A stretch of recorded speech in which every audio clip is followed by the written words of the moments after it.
Hey everybody, my next guest is a comedian, boxer, and former U.S. Army Staff Sergeant who served 2 tours in Iraq. Recently, he repped the military in a charity boxing match. It was the Tunnel for Towers, First Responders Fighting for Our Future, where he put on the gloves and jumped into a ring in Madison Square Garden to duke it out for a good cause. Here he is, folks, one and only JOE MYLONAS. Joe, what's up, man? Hey, what's going on, Don? How you doing, man? Thanks for having me on.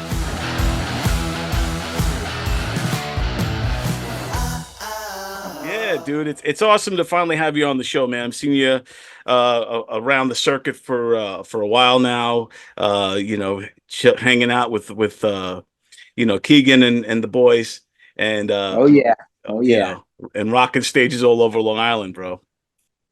But I do want to thank you for your service first and foremost, man. God bless, man. You yeah. know, No, yeah.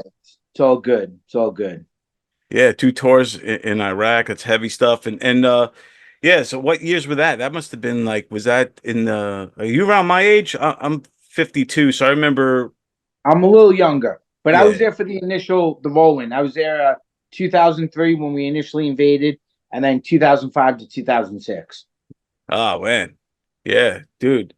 God bless you, brother. I know that's it's not an easy thing, but it's a brave thing, and we need more men like you, and we have to always give you know give our thanks to all the men and women who serve our country and protect us, man. So God bless you, man. Thank you for that. I Yeah, man. I never know what to say to that. Yeah, dude, Like, it's I, yeah. Some people, yeah, like I'm like that too. When people compliment me or tell me, it's an awkward feel. You know what I mean? yeah, yeah, because I'm not real patriotic. I just screwed up high school. It was it was a lack of options. Are you still in the reserves or anything? Or are you kind of completely No, I retired from did that? 10 years and then I got out and physically I was at the end of the line. I had some health issues physically and stuff that I mean I could have probably done another 10, but at that point I was like ready to move on. Right on, man. So now you get out of the military after 10 years, and do you go like, is that what, did you have the calling to start doing comedy then, or did that kind of gradually happen? No, I had the call and start doing comedy when I was a teenager. I it's funny, I dated a girl when I was like 17 that worked at a video store, and every day she would bring home a different stand-up comic. And I used to watch stand-up comedy all the time. I've just loved it my whole life. Uh and then, finally, I guess I was, 34 or something, 33. And I finally signed up I'd been signing up for open mics, but I'd Right. never show up.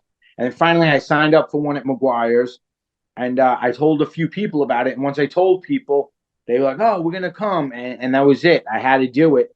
And then, you know how it is, man. Once you get on that stage, you're hooked. You're chasing that high for the rest of your life. I get why heroin addicts do heroin. I mean, you're chasing that high, man, forever. It's incredible. Yeah, man. I've done stand up, back in the day. I don't really do much these days. But it would be one of those things where I knew I was doing a show and I would be thinking about it all day and then nervous and all that. But as soon as they said my name, it was like something clicks and you just go up on stage and you just start rocking it. You know what I mean? Yeah. And Oh, yeah. Definitely, man. That's what it is. It's that high. You're chasing that feeling, man. It's incredible. yeah, it's awesome, man. And you said it was at McGuire's was where you Yeah, started? McGuire's was the first time I ever got on stage. Me too, man. I love that. I'll always love that club because of that, because that's where I kind of cut my teeth in the comedy world and started, hanging out with all the comics around at that time. This is in the late 90s, early 2000s era. Okay, And okay. yeah, The and a lot of these golden age. guys, yeah, a lot of these guys still around, like Tim Gage was around. Then Uh, he's still rocking it now and kicking butt, and he was one of the big guys. Joe Starr was one of the big guys. Greg Vaccarello, Paul Bond. It was these were all these guys were already kind of like the names that were, yeah. so when we would do an open mic night back then, the open mics would always close with a headliner, and a lot of times it would be like Joe Starr or Paul Bond or Greg Vaccarello, one of these guys, and you would watch and go, damn, that's how you're supposed to do it. Yeah. I can't, it's awesome to see Joe Starr perform on your open mic. That's great. Dude, it was awesome. And because Joe Starr, man, his whole stage presence, demeanor, he's like a class act type of comic that, like, in the traditional sense, you know what I mean? But I was young, so I could eat whatever I wanted and still stayed in shape. And then I got older, and I realized, well, you know what? They say if you love someone, you've got to set them free. And that's when I just let myself go.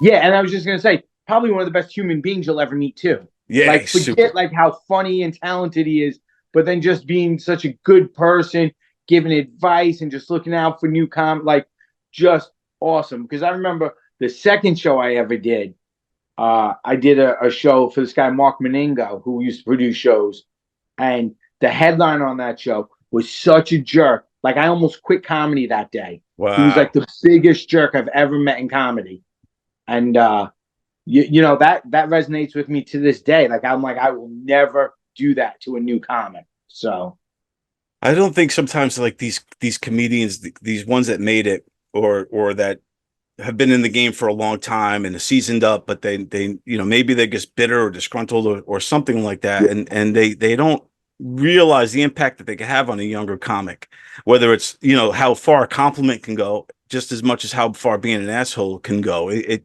could, like you oh, said, you were it's on the done. yeah. Yeah. Have you ever seen that comic again? Have you No. worked with, okay, so it was like a one and done type of deal? It was a one done, and he had, I guess he was popular back in the day or whatever. I'm not even going to dignify giving his name. Right, yeah. But when I talked to like other people, like I remember talking to Keith Anthony about it, and Keith Anthony was like, "Man, that guy's so bitter, and like don't ever spend another second thinking about that guy." And Right. I haven't since. Like I'm Yeah. aware. I'm like, okay, yeah, but I've never like given it the second thought and like questioned myself. Right, yeah. And Keith Anthony, one of the Long Island greats as well. Awesome comedian, awesome dude, awesome human. Yeah. Yeah, it might be the most talented person I've ever met. It's incredible. So when someone like that's there giving you positive feedback, you take that a little bit further than some bitter, 80s hack. Exactly, man. Exactly. And a lot of those older guys too, they're having trouble, in the new era, like with the way we do comedy now. They don't like it. They don't like change. They don't like, they didn't take to the social media too much. They don't like seeing YouTube sensations, selling out clubs. There is a lot of, and it's always going to happen whenever there's a changing of the guard. Yeah, but it's okay. They'll be dead soon. We don't have to worry about them much longer, man. I'm just counting down. I wait for that old bit to come. Yeah, Well, we don't have to worry about him no more. I'm glad to be doing comedy again because I took a little break to box in the New York City Golden Gloves this year. That's not the joke,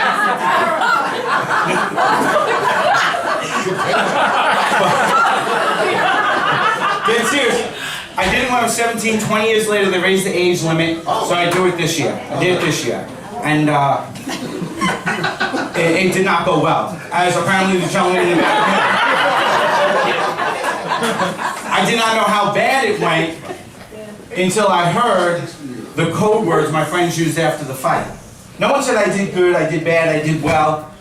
They all said stuff like, "Wow, it's really brave of you to get in there,"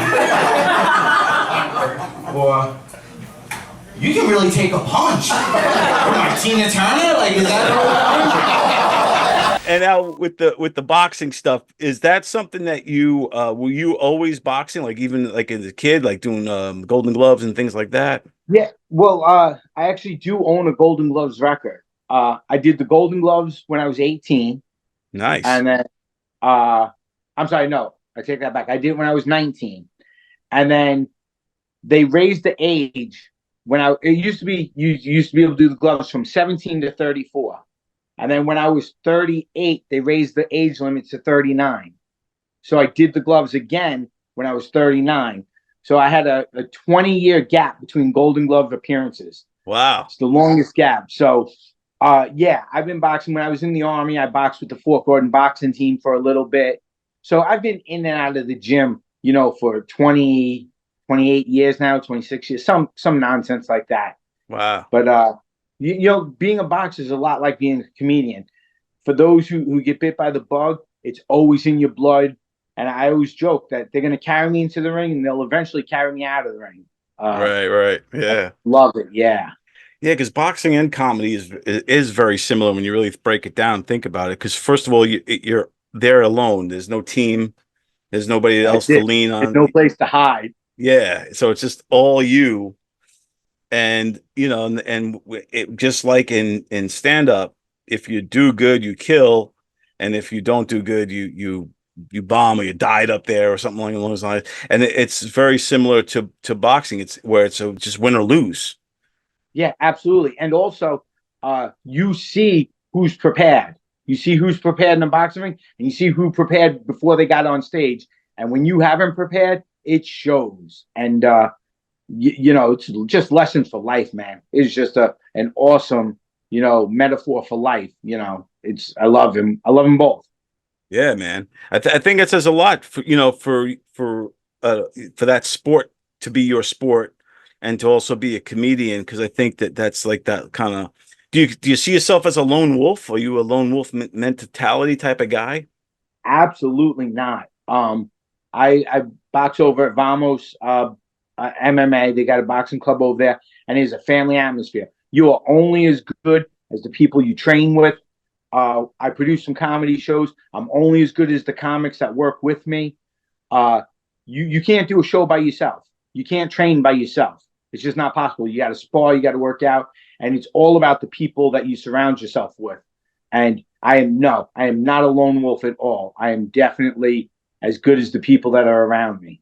Yeah, man. That says a lot too, dude. Because like you said, it is who you surround yourself with, and it is that kind of team ethic. Even though you're out there by yourself, um, it's still a team backing you up. That type of thing is what kind of the backbone of it all is, having that kind of, like you said, family or team backing you Yeah, up. and even if like in MMA, you see the best MMA fighters, they the team whatever and what gym they come out of, and they're always promoting the family and the team that they train with. Because like I said, there's only so much you can do on a heavy bag by yourself. You got to spar, you got to work with people, and that's where you improve. And same with comedy, like you mentioned Keegan, and I remember Hugh Murray was on that open mic I did the first time, and I Yeah. still perform with those guys, and those guys push me to be better.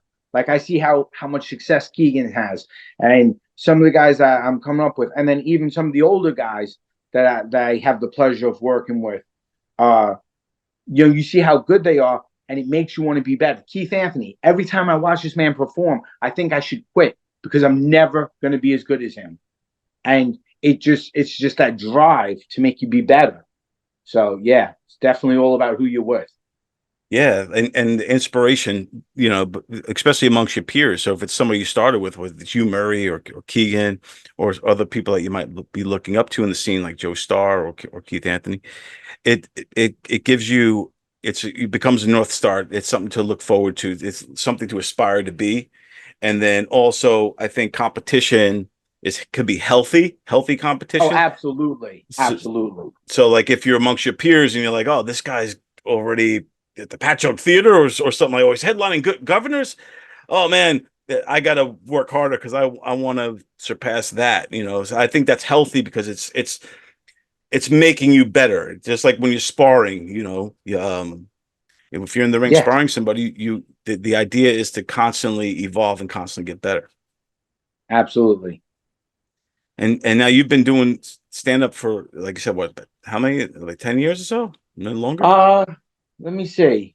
My daughter's 11, and my first show was a month before she. Yeah, almost 12 years. Wow. Yeah, man. Almost 12 years. I remember my ex was about 8 months pregnant, sitting in the back of the room, and we're like, "Well, if you're going to labor, I guess I'm not performing tonight." So I have a great memory of. I know exactly when I started. I got a nice little timestamp. There you go. That's a beautiful thing, man. That's a beautiful thing. And now, when you know that you have like a fight coming up, like this one at MSG that just happened like last week, um, when do you find out about it, and how much training goes into this, and just take me through that whole process. So this one, I had about maybe 2.5 months of notice.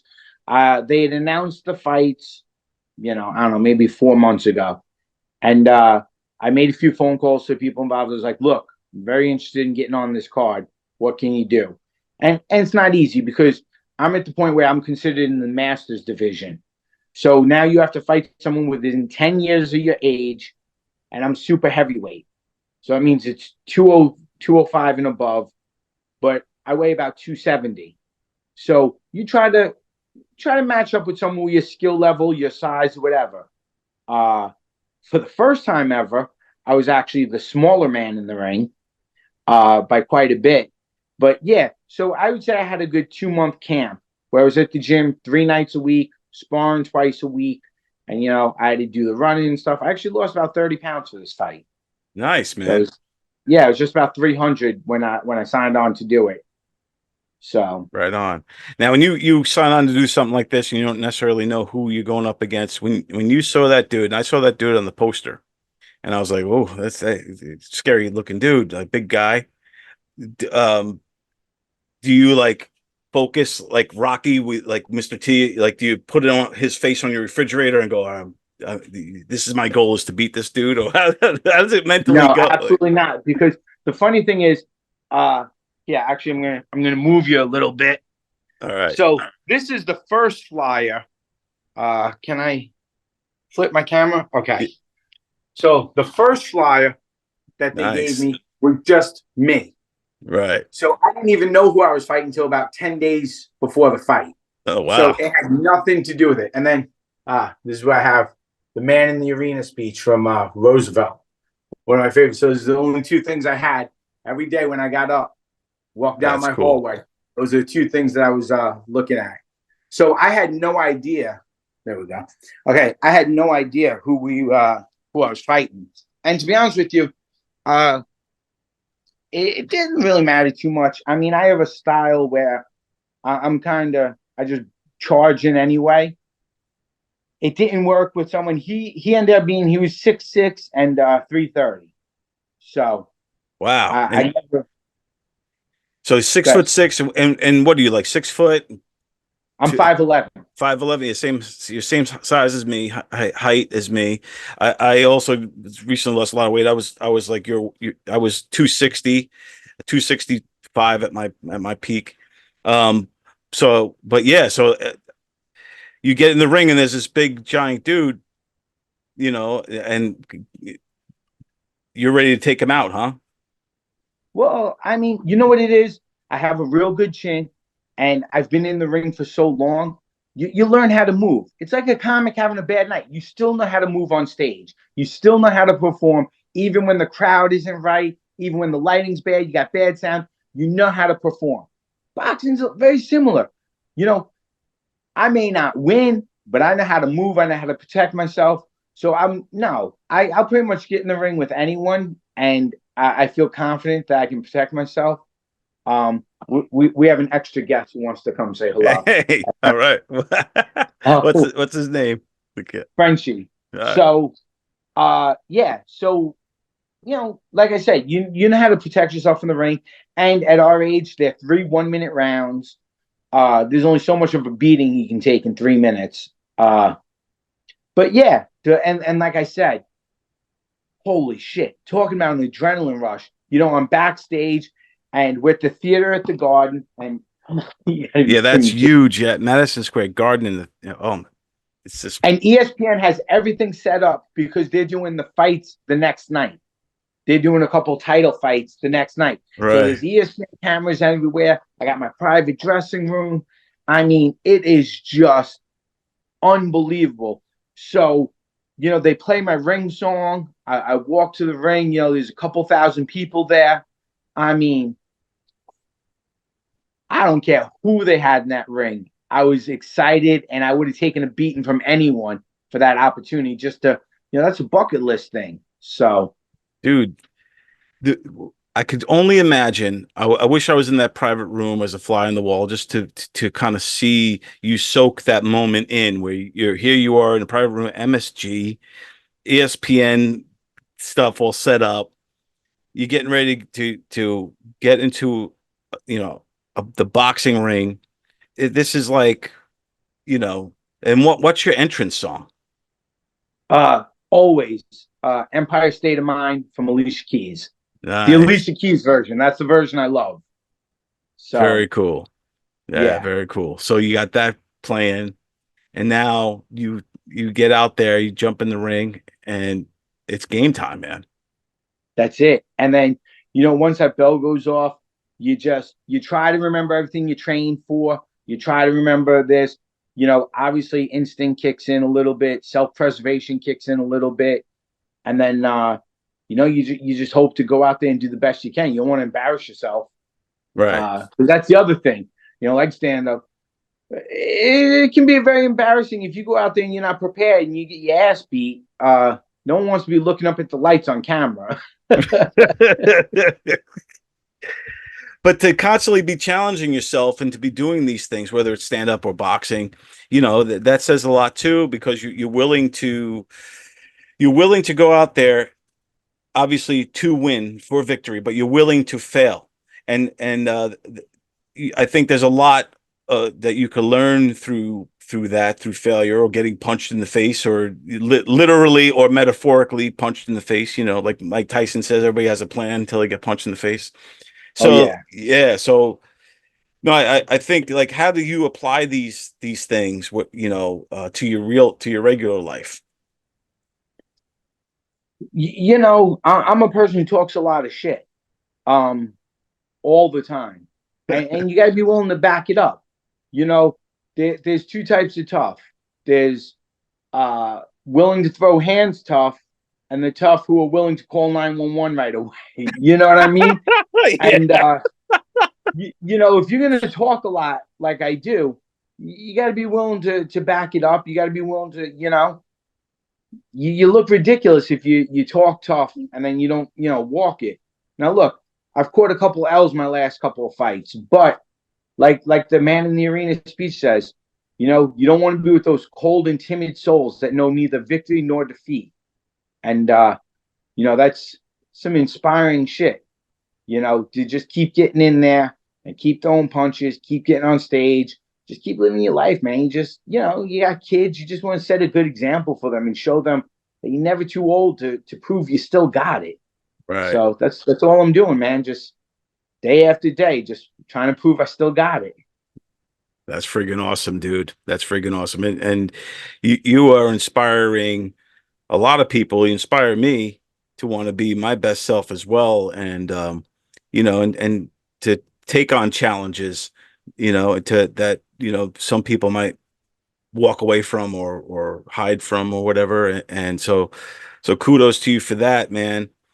And when it comes to the boxing stuff, how can people, get involved, or if they want to box, if they want to train, or are there any gyms you Look, recommend? this is actually probably one of the golden ages of boxing on Long Island. There are some awesome gyms on Long Island. So what you got to do is you go, and there's two different types of gyms. There's the aerobic boxing gyms, and there's the competition teams. I'm with a competition team, whatever. Both are great for whatever you want to do.